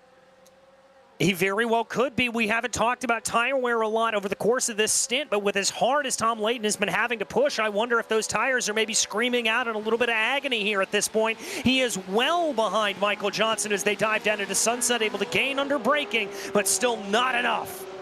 This is not what he needed. He needs to be a lot closer to that car ahead. The white flag waves. 1 to go. After 90 minutes, it's only half a second between P1 and P2. Tom Layton could yet still make this his win, but he's going to have to fight a determined Michael Johnson, who has been leading nearly every lap of this race, bar the pit stop cycle. Through 3, 4, and 5, he's still ahead. It's still 0.5 of a second. Layton's going to have to get closer. Yes, he is, as they try to go down here and they work their way through Big Bend. Not quite close enough, 0.5 of a second. It is not quite good enough, but this is the area of the track where Layton has been the best. Johnson, at times this season, has been mistake-prone. This is where he buckles down and can manage to prove himself with a perfect race here. Managed to keep it ahead of Tom Layton all the way to the checkered flag, down through Cunningham. So far, so good. Through Collier. Layton's starting to get a little bit unnervingly close. Will he once again send it in? Coming into Tower. He tries to outbrake him, but he's not there. He's not there, and he runs a little bit wide on the exit of the corner, and that's going to be just enough, I think, to throw him off. 0.4 of a second as they work their way through Bishop.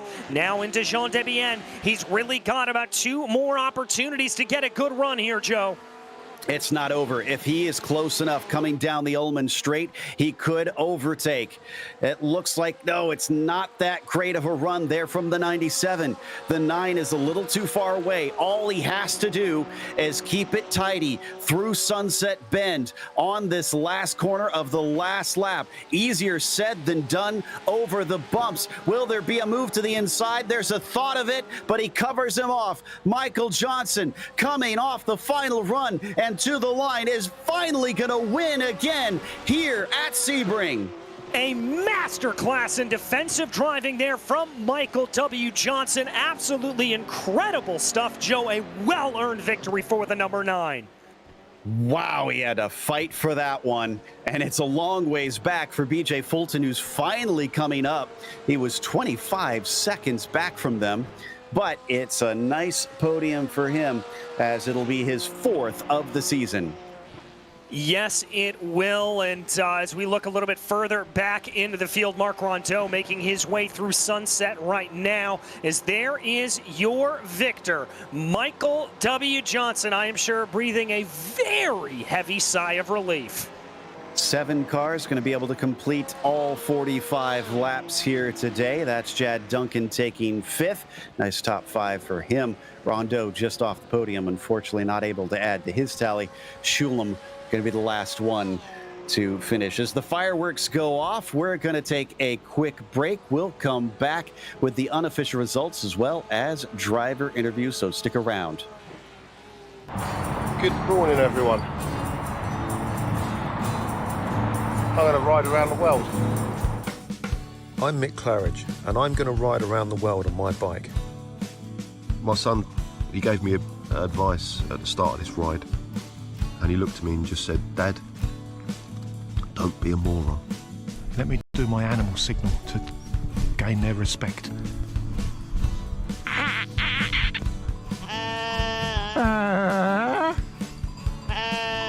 How's it going, Sally? Yeah, I'm alright, Mick. How's it going? Worse than that bit in Lord of the Rings where they go into the top and the spiders in the tunnel. I'm just hoping there's a spider at the top of this one to kill me. Freezing. And I failed. I moroned up the ride.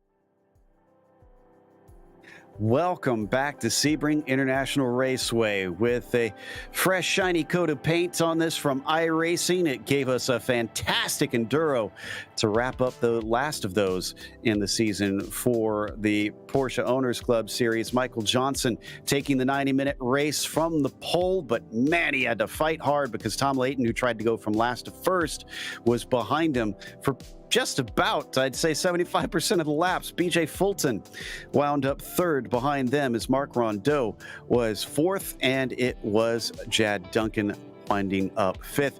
Doug Boccignone, P6 for him, was ahead of Jeffrey Schulam in 7th. Jacob Abrams, 8th, who did finish ahead of Andrew Beckner. Man, could have been a podium for him as well. In fact, maybe he could have tried to run those guys down if they had battled enough, but it just was not to be, and he wound up 9th. Momeyer was 10th in the end. It looks like we've got our winner ready to talk to us. It is Michael Johnson taking his 2nd win of the season, finally. The first since round 2, Michael. That's been a long time coming. Well, 2 from the beginning, 2 from the end. It's kind of poetic, I guess. Sure, we'll call it poetic. Bookending. We'll describe, sort of. Yeah, the last 2 books, not the book ends, but the last 2 books. So talk to us about what it was like trying to manage that race, because it didn't take long for Tom to get up into that 2nd position and to get within about 2 seconds of you. So, I mean, up to the point that he got to within 2 seconds, were you not pushing as hard? And how hard were you pushing to manage him? I was trying desperately to not overdrive the car, because with the heat early, it was very easy to get the tire pressures up over like 28 PSI. And that, with the new tire model, they just stopped working. You may as well be driving on hockey pucks. And I looked back and I saw him working his way through the field. And I think Rondeau came over Discord and says, I got good news and I got bad news. And I'm like, yeah, I know, I got you. And then I think Tom honestly was biding his time. He knew that if he got up to me, we were probably going to go at it hammer and tongs. But if we did that, we would wear our tires out. Everybody would catch us. So I think, honestly, he was just sitting back there because I would turn a 2-minute 0.7. And then he would turn a 2-minute 0.7, and I'd turn a 2-minute 0.9, and he'd turn a 2-minute point. So he was absolutely mirroring what I was doing. And then that last 20 minutes, it's nice to finally breathe again, because holy cow, he was so fast and just putting major pressure on me. I I was faster on exits, he was faster on entrances, and then the big sweepers, it was kind of a wash. Well, speaking of those big sweepers, we've talked often about how these GT3 class cars have a bit of aero wash to them. Do you think that was helping you keep them behind? Oh yeah, without a doubt, no question. Because in practice, I found that if I was behind somebody within about 1.6, I had to take an alternate line going through 17. Had to take an alternate line into 1. There was no way. And then if you crossed the aero wash, you had to be really careful because it's like an old Formula One car, not old, but like 5 years ago Formula One car, where that aero wash, you could not get anywhere close to the person in front of you. Well, again, congratulations on the win. I think you deserve that one, the way that you held him off. And go relax and celebrate. I'm going to have a very nice vodka tonic with fixed vodka and sit back and eat the meal I made earlier today with truffle shuffle. So I finally get to eat dinner. Congratulations. That was our winner, Michael Johnson. And up next in second for only the 4th time this season, it was Tom Layton. DJ's caught up with him. I have indeed. Tom, talk me through those last couple of laps. That was absolutely hair-raising, and we just heard from Michael saying how much pressure you were putting him under. Man, that was a lot of fun. You know what? He just had really good pace.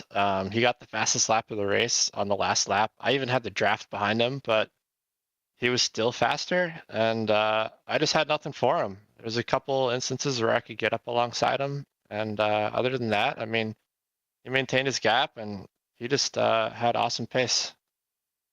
Well, I want to take you back a little bit. When you came into the pit stops, it looked like you missed your box a little bit. Did that put you on a little bit of the back foot? Did you have to sort of recover from that, or were you able to quickly just get right back into the rhythm? Yeah, I pulled too far forward, so that cost me about 2 to 3 seconds, just judging by the gap when Johnson came back out ahead of me. But he had some trouble warming up his tires. I guess, it's a new tire model, and the cold tires are a bit slower, and I think I might have handled that a little bit better and regained some of that time. But yeah, once they warmed up for him, he just kept that gap. Well, you did a great job with it. Obviously, with the championship already locked up, we head into the Red Bull Ring next week, rather, with not a lot on the line for you. What are you planning to do out there? Are we going to see another back-to-front start from you, or you're just going to go out and have a good time? Just go out, have a good time, as always. Always here to have a good time. And, yeah, we'll see. All right. Well, Tom, we wish you all the luck in the world. Anybody you'd like to thank for today, though? I just want to thank my wife and thank my sponsors, FR Sport. Right. Well, thank you so much. That was Tom Layton, your second place finisher here today. And now, Joe, I believe you've been able to catch up with P3A1, BJ Fulton. Indeed. Definitely got his own bit of screen time, but was overshadowed at the end because of that fight for the lead. But BJ, let's talk about the start of the race instead. Not the best first lap. You lost a couple positions, but I guess you're proof that it's not about that first lap. It's about the last one. Yeah, definitely. I was pretty disappointed in myself with that start. It did not go well. I had a pretty good jump, but I just kind of got boxed in and I had nowhere to go and I had to back out of it. And I decided to try to live another day and not go 3 wide into turn 1. Well, and then during the rest of the race, you were in the thick of a lot of battles. We definitely gave you your fair share of screen time. Guys like Shulam and Duncan and Beckner surrounding you for a good chunk of things, it seemed. Yeah, it was crazy. It was really the story of 2 races for me. The first half of the race was crazy. I had people, spinning out in front of me. I was passing people, defending like crazy. In the second half, I was pretty relaxed. I'm sure you appreciated that. You could bring it home to a nice podium. It's only your 4th of the season. Can you round it out to a nice, good number of 5 at the Red Bull Ring? I think I have a good chance to do it. I do like that track, so we'll see. Well, congratulations, BJ, and hopefully we'll see you there next week. Thanks. PJ Fulton, your third place finisher here at Sebring. That's going to wrap us up, of course, for tonight, but not before we thank our sponsors, including Porsche. There is no substitute. Find out more at Porsche.com. And Sunset Mortgage. Don't put your money in the bank. Be the bank. Check them out today at sunsetcash.net. As well as Octavio Tequila. Celebrate now. For a great tasting tequila, go to octaviotequila.com and purchase today. And finally, Rogers Financial. You retire once, we retire people every day. For all of your financial planning needs, contact Rogers Financial today at rogersfinancial.info. Thanks to the team today, DJ, Zach, and Dougie. Make sure to check out our social media, our website, and our merchandise store. And while you're at it, don't forget to subscribe to our YouTube channel so you don't miss a moment. The next time out will be Red Bull Ring, Monday, December 19th at 11 p.m. Eastern. That's going to be the season finale. Don't miss it. But be sure to check out our other broadcasts listed here. So until next time, race clean, race hard. We'll see you on the track.